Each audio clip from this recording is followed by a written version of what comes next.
Saint Francis has been recognized and celebrated for over 800 years.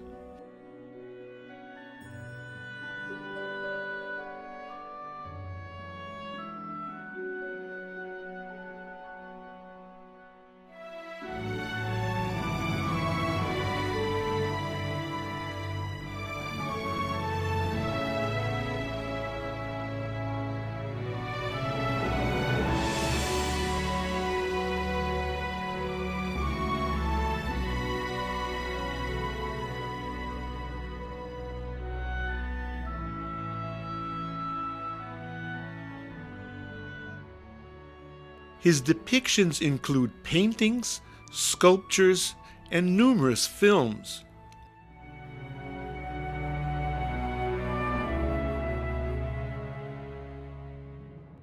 Francesco was famous during his own life.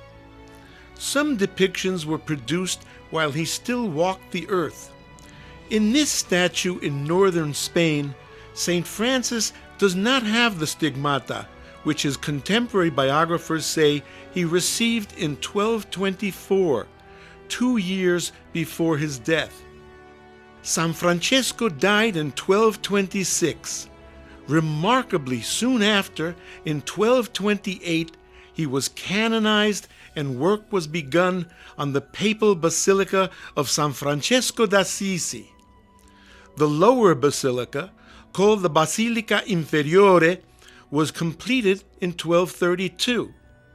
In 1253, the upper basilica, Basilica Superiore, was completed, and both churches were consecrated by Pope Innocent IV that same year. The two Assisi basilicas feature numerous frescoes by important medieval painters.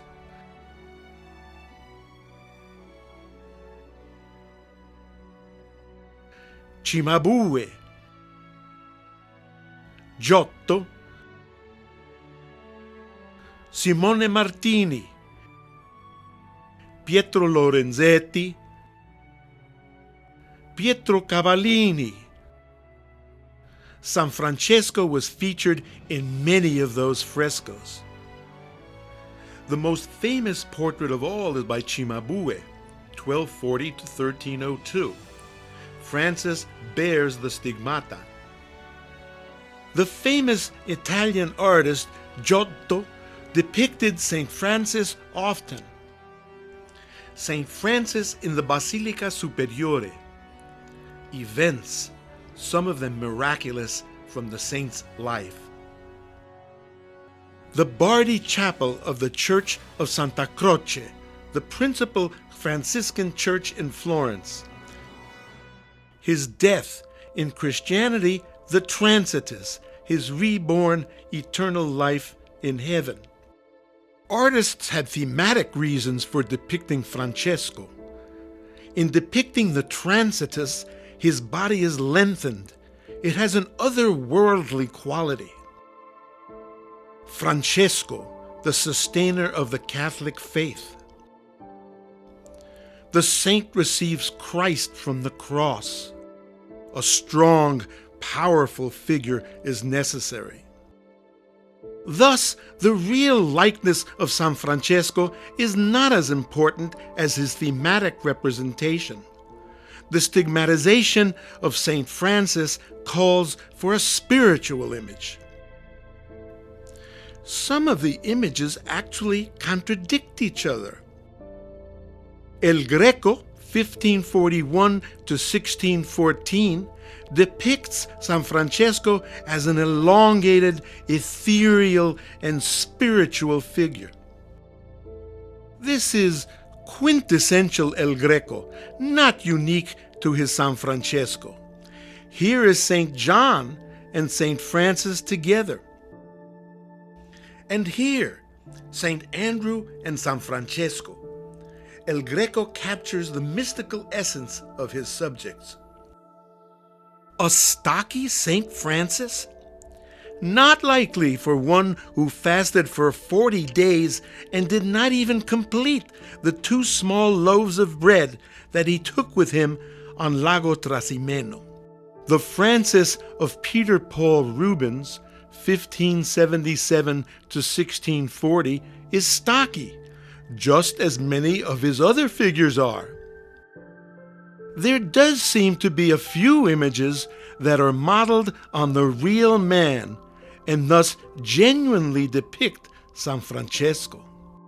The painting of San Francesco at Gretsch. This is unique. Francis with a handkerchief at his eye. It is Mother Teresa's favorite image of the saint. Lady Jacopa, also Giacoma de Settesoli, was a wealthy noblewoman. Devoted to San Francesco, she lived a model, austere life. A widow with two sons, Giacomo and Giovanni, she lived in Marino, a town close to Rome. In 1209, Francis went to Rome to submit the Franciscan rule to Pope Innocent III. She was one of his strong supporters. Jacopa would have joined the Second Order, the Poor Clares, but she needed to care for her two sons.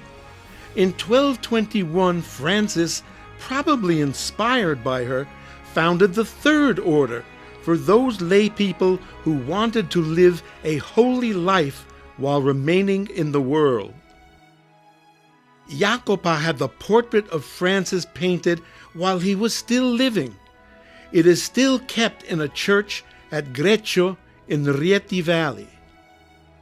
Gretsch is where Francesco created the Christmas crèche in 1223. Francis wipes his eyes because he suffers a serious illness. At times his eyesight faltered so that he was almost totally blind. An inscription at Gretsch says, "Real portrait of seraphic patriarch San Francesco d'Assisi, commissioned by the pious Roman woman Giacoma de Settesoli when the patriarch was alive." The statue of San Francisco de Assis in the Catedral de Ciudad Rodrigo. Thomas of Celano knew Francesco personally. He mentions in his biographies that Francis traveled to Spain in 1213-1214 in an attempt to get to Morocco. Francesco may have been anticipating martyrdom in North Africa. In 1212, the Christian Iberians won an immense battle, Las Navas de Tolosa, that was decisive in the reconquest of Iberia.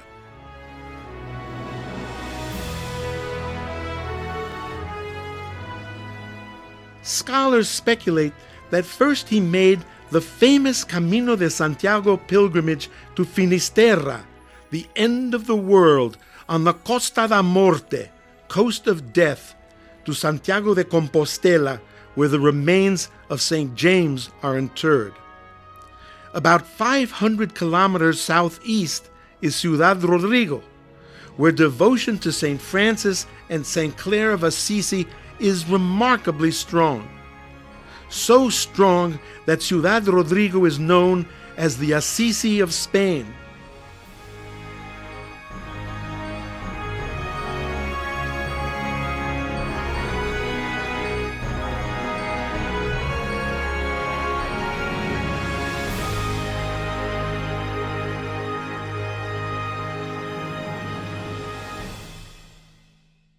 Franciscanist Luis Ruiz Gutierrez writes that St. Francis visited Ciudad Rodrigo in September 1214. This trip is widely accepted throughout Spain.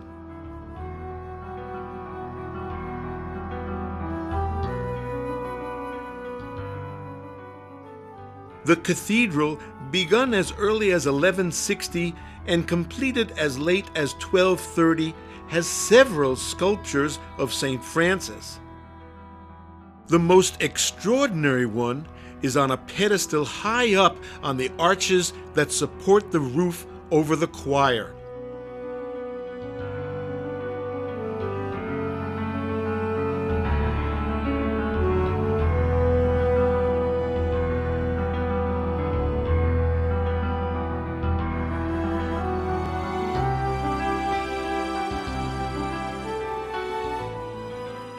There are statues on the other three corners, none of them for devotional purposes, but to recognize worthy persons. Across from Francesco is the statue of a bishop. Consistent with a sculpture by anonymous workers of a famous man, not a saint, Francesco is carved as a pilgrim with his walking stick, coarse robe, hood, sandals, and the knotted cord from his waist. The green-eyed San Francesco at Subiaco. Subiaco, 65 kilometers east of Rome, is an amazing place known for its ancient Roman and sacred medieval sites. In the 1st century A.D., the infamous Emperor Nero built a villa there and used it as a getaway. He had 3 artificial lakes constructed for his villa. The place was called Sublaqueum, or below the lakes. The name evolved into Subiaco. The Subiaco images of Francesco are tied to San Benedetto da Norcia, 480 to 547. To his twin sister, Saint Scholastica, 480 to 543. To Saint Gregory I the Great in the following century, 540 to 604. And to St. Francis's contemporaries, Pope Innocent III and Cardinal Ugolino, later Pope Gregory IX. St. Gregory the Great was the first monk to become pope. According to Gregory's biography, around 500 A.D., Benedict and his twin sister Scholastica, nobles from Rome, sought penance for 3 years at Subiaco. There and later at Monte Cassino, they founded several communities for monks.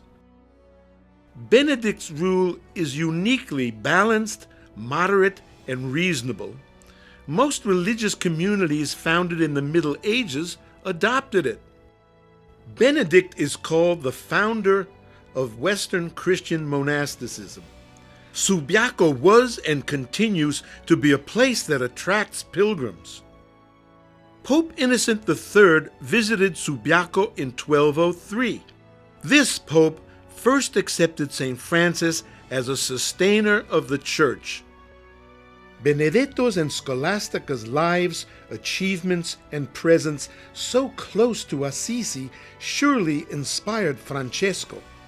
From Francis's home, Assisi, Norcia is only 80 kilometers, Subiaco 230 kilometers, and Monte Cassino 100 kilometers. St. Gregory's Chapel contains some of the oldest frescoes at Subiaco, frescoes that date from the 13th century. The green-eyed fresco of Francis is located there. A fresco to the left shows Cardinal Ugolino consecrating the chapel. If the friar behind him is Francis, it would mean that Francesco was present at the consecration. The St. Francis fresco at Subiaco shows no trace of the stigmata, no halo, nor the title Sanctus. These omissions support the claim that it is modeled on the actual Francesco. However, in the fresco, Francesco has green eyes. Thomas of Celano, who knew him, said his eyes were black, of moderate size, and with a candid look. And then there is the famous San Francesco by Cimabue, born over 10 years after the death of the saint. Cimabue did not know Francesco personally, yet in the Basilica Inferiore, the fresco, the Madonna and Christ enthroned with 4 angels and San Francesco is one of the saint's most famous images. This is assuredly because the portrait is located in the same Basilica Inferiore immediately above where the remains of Francis are buried. Probably Cimabue had access to images of St. Francis that are now lost. Perhaps he talked to people who remembered the saint earlier in their lives. Both the fresco of Cimabue and the anonymous statue in the Spanish Cathedral of Ciudad Rodrigo have interesting similarities, such as the prominence of the saint's ears. St. Francis lives in the work of countless visual artists and creative writers. They create a Francis that supports their own ulterior motives.